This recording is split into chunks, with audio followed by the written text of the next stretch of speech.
Karen Haddon.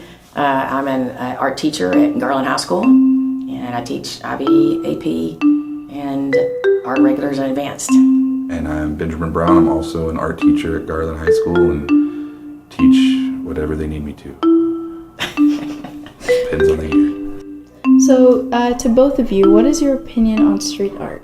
All right, so street art for me is I say newer, but it's probably 40 years old at this point. But it's a newer art form that I think really responds to our urban environment, like our the last 150, 200 years of like condensed urban living in a way that painting and things like that in the past haven't. It's like a part of our culture now. Yeah. It's a new part of the culture, the art. Street art kind of reflects kind of the life we have now, that kind of busy, bustling scene, but also, where it's put up. It's put up in these urban areas. It's put on buildings, things that we see every day.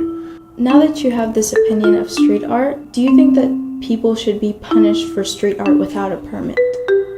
If it's illegal, if it's vandalism, then yes. Most people know what they're getting into when they decide they're going to attack a building or throw something up. So, in that regard, yeah, destruction of property is destruction of property. There is a fine overlap of art form versus just flat out vandalism. But Yeah. if it's illegal, it's illegal. If it's just for the sole benefit of the person who's defacing the property, I think it's graffiti. Yeah, well, and that's not an art form. that's the trick. It can be both, right? You can be a vandal and vandalize private property and create this really beautiful piece of work, but if you don't have permission to put it there, then it is vandalism. For better or for worse. It doesn't make it necessarily inherently bad, but it is, against the law. And I think that's kind of the challenge for an artist that wants to be legitimate is finding people that will work with you, that you can use that space and utilize that space, so you don't have to worry about that legal aspect. Do you consider graffiti to be morally wrong? Morally wrong? If you're talking about graffiti, how it was originally thought of as defacing property and vandalism and illegal, then we've kind of stated our opinion on that one. So it's really hard to just say that this is a fine line where everything on this side is okay and everything on this side is wrong or illegal, because they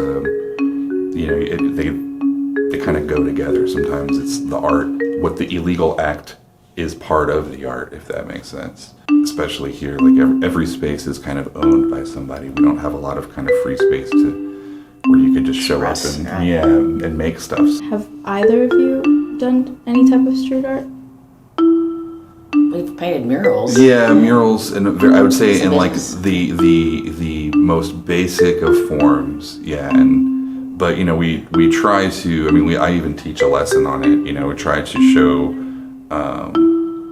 that there are a lot of art skills that are legitimate art skills, material way of working in this kind of street art and graffiti and space. When you think of like the art style or like someone that does street art, what image comes to mind? I'd say the big Keith Haring, Basquiat. Started now. In the murals. 80s, and now you definitely. I feel like everybody, if they don't know the name Banksy, they definitely know the work and kind of like what's been going on. Why do you think people do art like out in the streets instead of a traditional canvas? First of all, get your message out in front of as many people as possible. So things like billboards and bridges and overpasses. If you want to just make art and show your art, you kind of have to take things into your own hands sometimes. Yeah. If that makes sense.